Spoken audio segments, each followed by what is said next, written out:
Today on Know the Truth from Philip to Courcy. The fear of the Lord is the beginning of wisdom. And if the fear of the Lord is the beginning of wisdom, the fear of the Lord is the end of fear. It's been well said, we fear man too much because we fear God too little. Fear dethrones God and enthrones man. When you and I are alive to God, that will be the death of fear in each of our lives.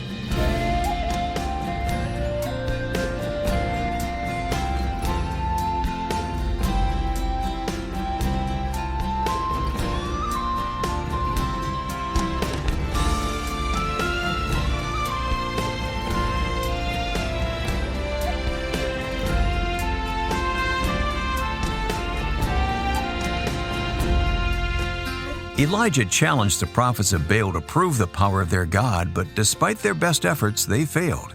The God of Israel prevailed. And today on Know the Truth, Philip de Courcy says that because we too have the one true God on our side, we can face opposition with confidence and boldness. To connect with us today, text the keyword CONNECT to 89321 or reach out online at ktt.org. Here's Pastor Philip with another message from our encouraging series, Profiles in Courage.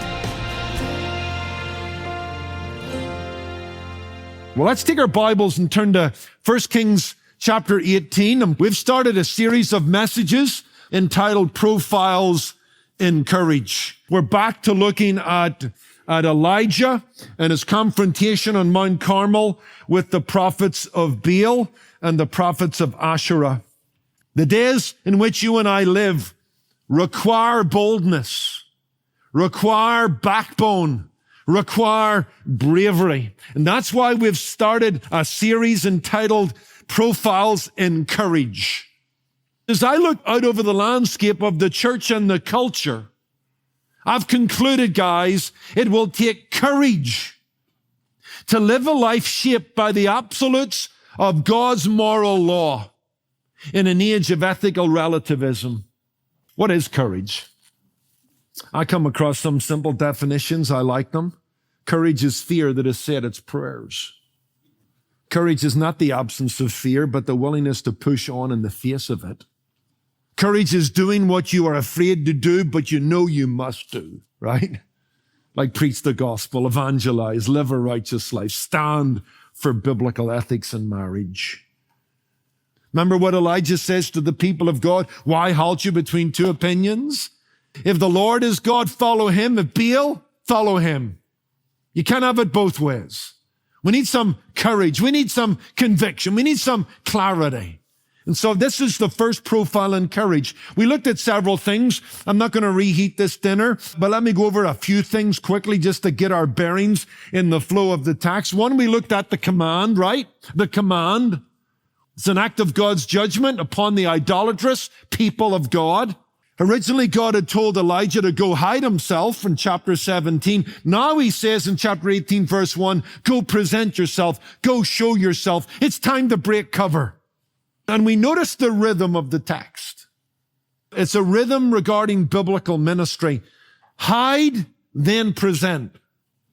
Wait, then work. Listen, then speak. Train, then serve. We need to become something before God before we can do something for God.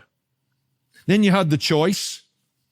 Elijah calls on the nation of Israel to stop dithering and dancing, right? In verses 19 and 20 and 21, how long will you halt between two opinions? If the Lord is God, follow him.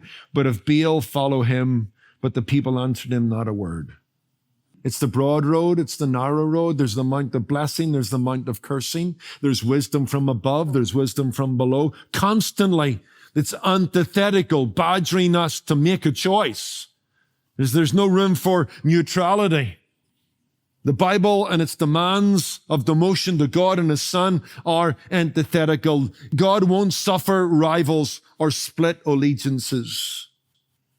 Let me tell you this story quickly. It kind of illustrates what's going on here, and we'll trigger then what we've got to do to finish this passage. But some years ago, we were pursuing naturalization here in the United States. We had been green card holders for a while and we wanted to go for citizenship, and the process required us going down to the INS offices in LA. We were living in Santa Clarita at the time. And so I knew there would be long lines and long days. And so the girls were pretty small at the time. I think they were all in elementary school. And we got up one particular morning at 4:00 in the morning to be down there by 5:00 and get in the line. I think the offices opened about 9. We sat there for 4 hours in a line of little girls. A line that stretched around the block. Over time, we began to inch forward until around about 11:00. Somebody came out and told us we're about 100 yards by this stage to getting in, and said, that's all we're taking today. And I'm like going, are you kidding me? I think I told the girl to her face, is this Kazakhstan or the United States of America? He says, I'm sorry. So there was a cop nearby. I engaged him. And he said, hey, buddy, if you want to beat the system here, you got to get down the night before. You got to be down here about midnight. Get into the first couple of hundred and you'll be good. I'm going, okay, that's the price for citizenship? Okay. And so we decided to do that. Left it for a few weeks. I needed to calm down a little bit. Seriously, I was so ticked off. And so a few weeks later, I go down at midnight, get into the line. I had a plan with a buddy friend of mine, a police officer, to drive the girls down with June about 5 or 6 o'clock. So I'm just in line talking to people, listening to music, reading. About 5 o'clock, the cop comes around. Same cop I'd seen a week or two early. Says, by the way, I just want you to know, there'll be no cutting in the line. And I went over and I said, hey, I understand that, but I want you to know I've just been keeping a spot for my family. I've been here since midnight. He said, that doesn't work. They had to be here with you. I said, you kidding me? 3 little girls, midnight on the concrete? Come on. He said, that's the rules. No cutting in line. Well, you know what? I was about to blow a gasket. He kind of goes away, and I get back in line, and then I get out of line, told this guy to keep my spot. I chased the cop down. I said, come on, what's going on?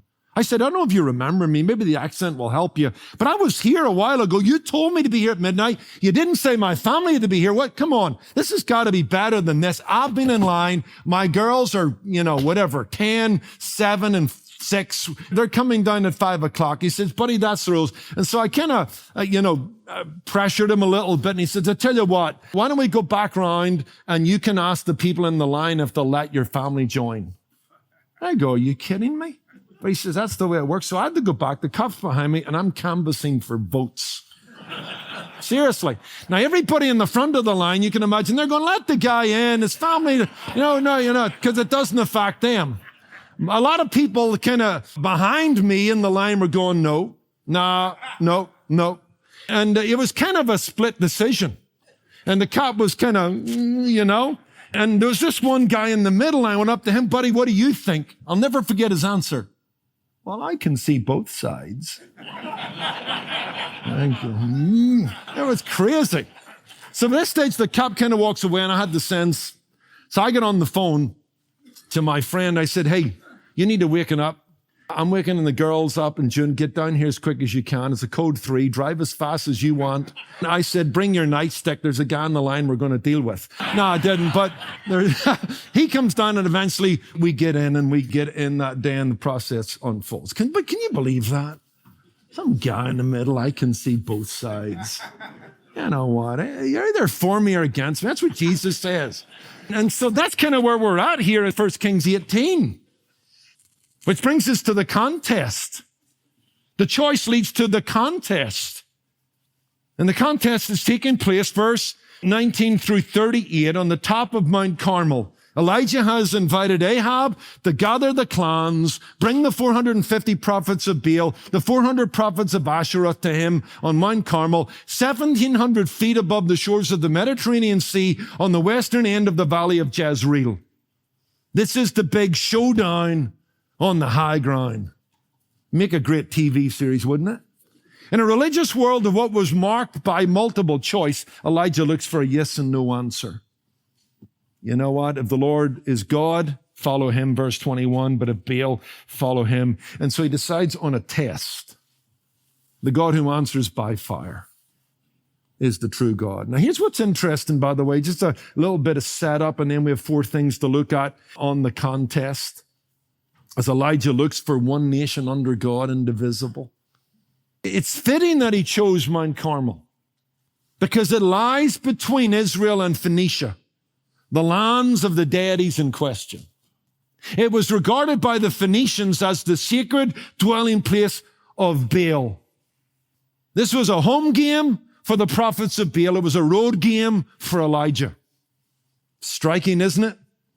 He cedes to them a definite advantage. I tell you what, let's meet on Carmel.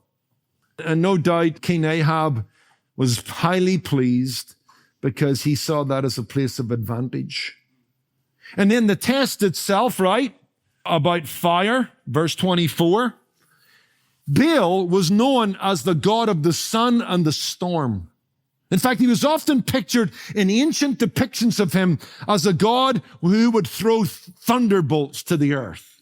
In fact, when I was at Trinity Evangelical Divinity School, we studied the book of Judges, and I remember the professor, Lawson Younger, showing us a picture, an old depiction of Baal doing that very thing, throwing thunderbolts to the earth. And so that's the contest. It's home advantage for them. Elijah hasn't made it easy for himself. It's Carmel, and the test is regarding fire, one of Baal's strong suits. Now, there's 4 things I want us to see. I think you'll find these challenging as we talk about a profile in courage. I want you to see number 1 is fearlessness.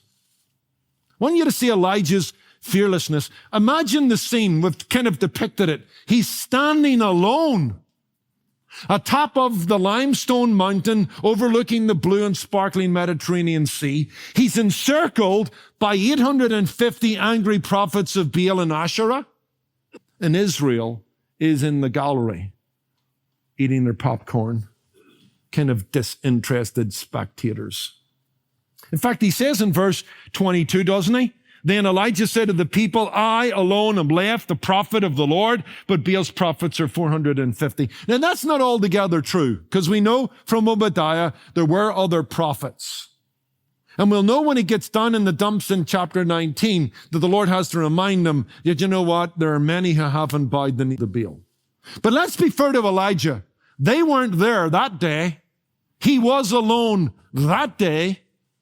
And there's a fearlessness there that I want to be challenged by as a man.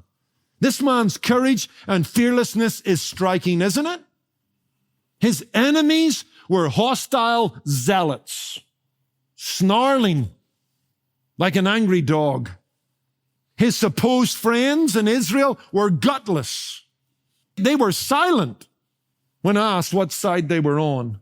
And there he stands unflinchingly by himself. I love it. If the fear of man is a snare, Proverbs 29:25, Elijah didn't fall into it. How do you explain his bravery? Well, there are several factors, I'm sure, but the most outstanding one is this, and it's the one that speaks to us most easily and convictingly and convincingly, is the fear of the Lord is the beginning of wisdom. And if the fear of the Lord is the beginning of wisdom, the fear of the Lord is the end of fear.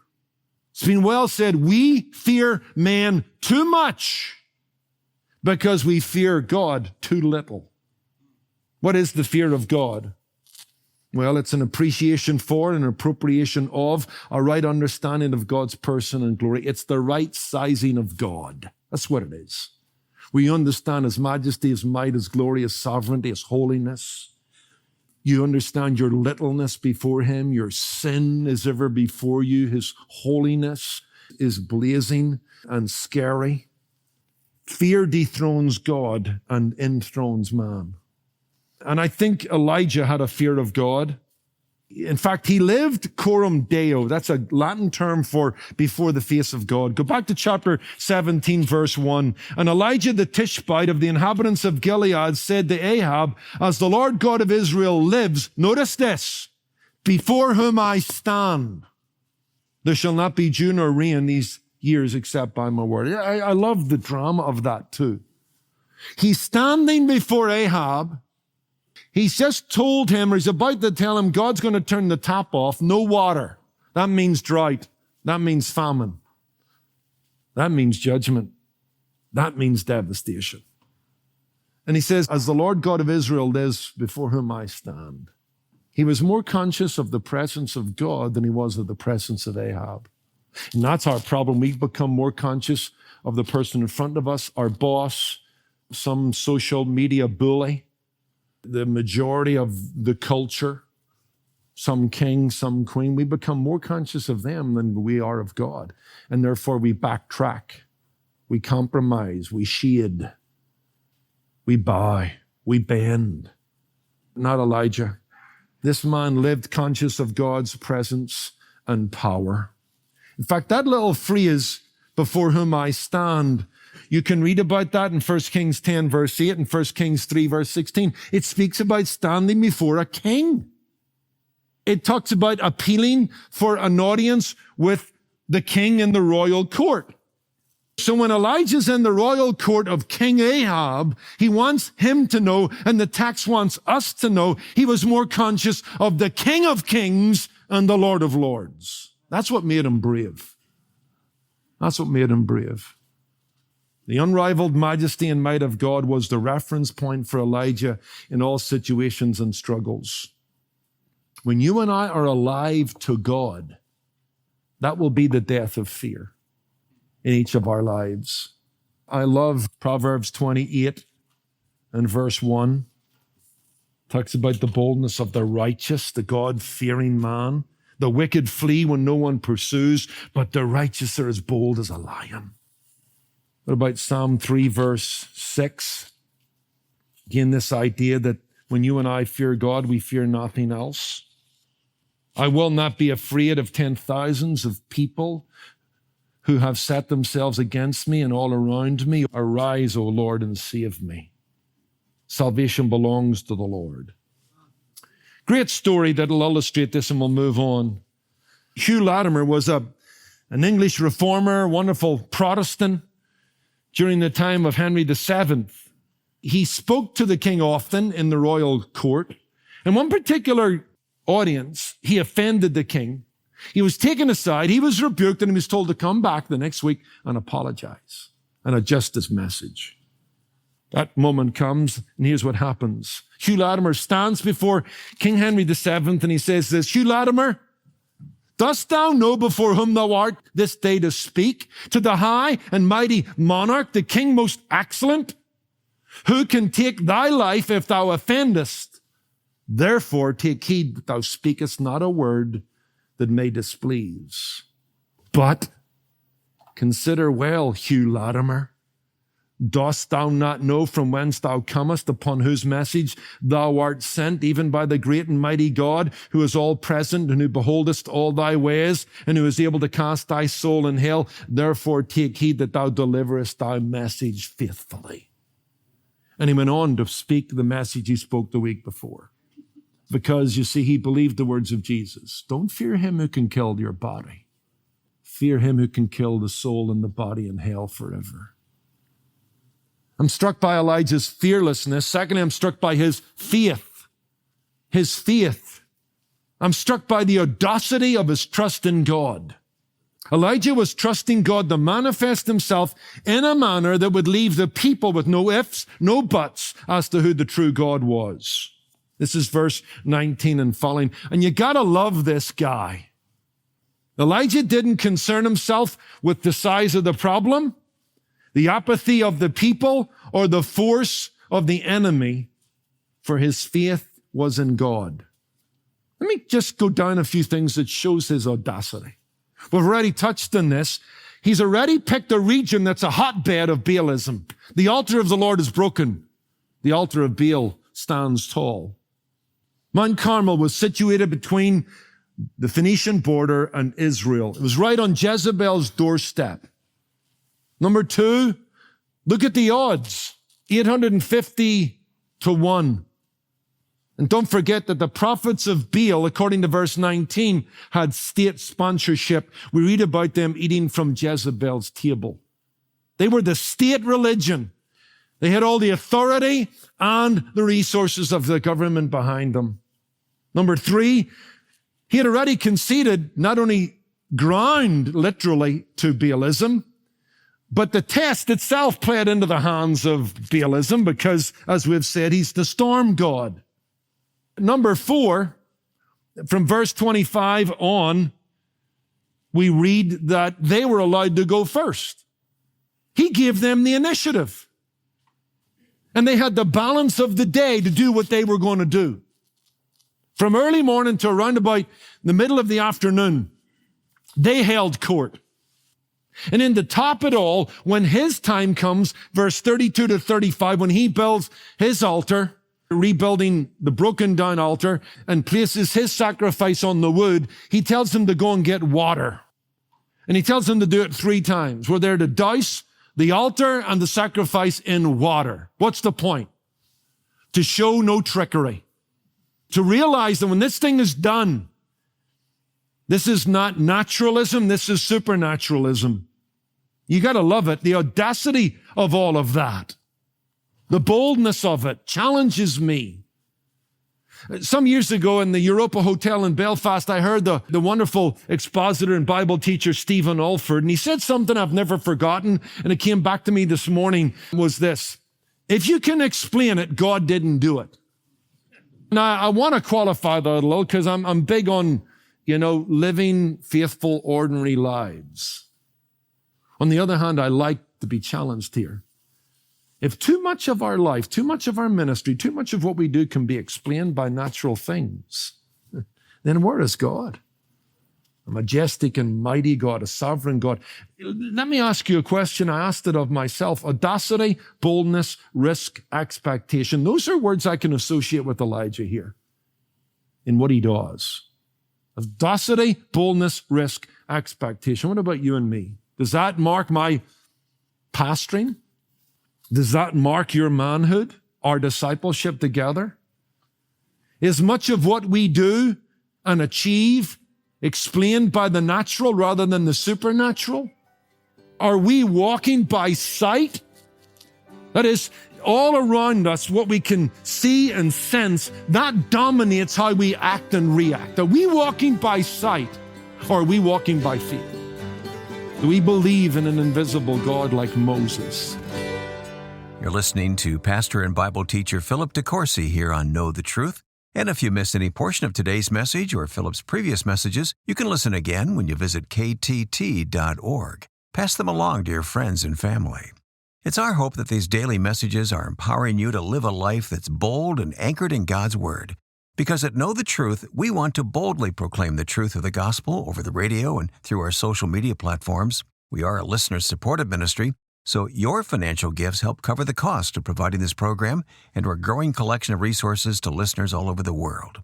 So join with us today. You can give a one-time donation right now, or better yet, become a monthly giver and join the ranks of hundreds of fellow listeners who become Truth Ambassadors.